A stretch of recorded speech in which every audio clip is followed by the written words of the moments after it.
আপনাদের জমা করা ফর্মগুলো কীভাবে বিএলওরা ফিল আপ করছে। ফার্স্ট ল্যাঙ্গুয়েজ সিলেক্ট করার পর সাবমিট, তারপরে বিএলওর পার্ট নাম্বার এবং বিধানসভা ক্ষেত্রটি আসবে। তার নিচে আপনার দেখুন এসআইআর বলে লেখা আছে। এই অপশানে ক্লিক করার পর সিলেক্ট ল্যাঙ্গুয়েজ। ফার্স্ট যে অপশানটা রয়েছে 2002 সালে যাদের নাম ছিল না তাদের ফর্ম ফিল আপটা। এখানে অপশনাল রয়েছে কিউআর কোড। কিউআর কোড থেকেও স্ক্যান করতে পারে বা ওইটা আপনার ম্যানুয়ালিও সার্চ করেও দেওয়া যায়। তো সার্চ অপশানে আমরা গেলাম, লাস্টের 6টা ডিজিট এপিক নাম্বারের সার্চ করে নিলাম।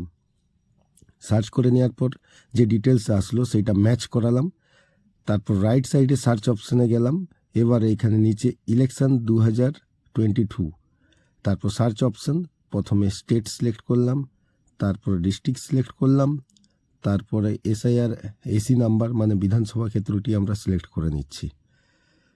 তারপরে তার পার্ট নাম্বার এবং সিরিয়াল নাম্বার সব কিছু দেওয়ার পর সার্চ অপশানে চলে আসছি। সার্চ ডিটেলসে আসার পর রেফারেন্সে যে ব্যক্তির সঙ্গে সে যোগাযোগ রাখে সেই ব্যক্তির এপিক আসার পর ভেরিফিকেশান আমরা করলাম।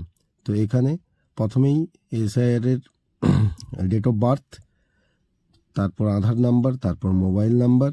আধার নাম্বার ঐচ্ছিক থাকলেও দিয়ে রাখা ভালো, তো আপনারা চেষ্টা করবেন আধার নাম্বারটি ওখানে দেওয়ার। দেন রিলেটিভের এপিক নাম্বার, তার নাম। এপিক নাম্বার দিয়ে সার্চ করলে কিন্তু নামটা অটোমেটিক চলে আসবে। তো এখানে এটা বাধ্যতামূলক না হলেও কিন্তু বাবার নাম মায়ের নাম বাধ্যতামূলক। স্পাউস নেম, তার এপিক নাম্বার, স্পাউস নেমের এপিক নাম্বার দিয়ে যেরকম আগেরগুলো করলাম, এপিক নাম্বার দিয়ে সার্চ অপশানে যাওয়ার পর তার নাম চলে আসবে।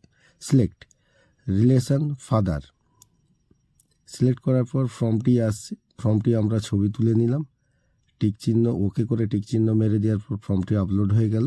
দেন তার একটি কারেন্ট যে ছবিটি দিয়েছে সেটি ফেসের সঙ্গে ম্যাচ করে দেওয়ার পর আপলোড হয়ে গেল।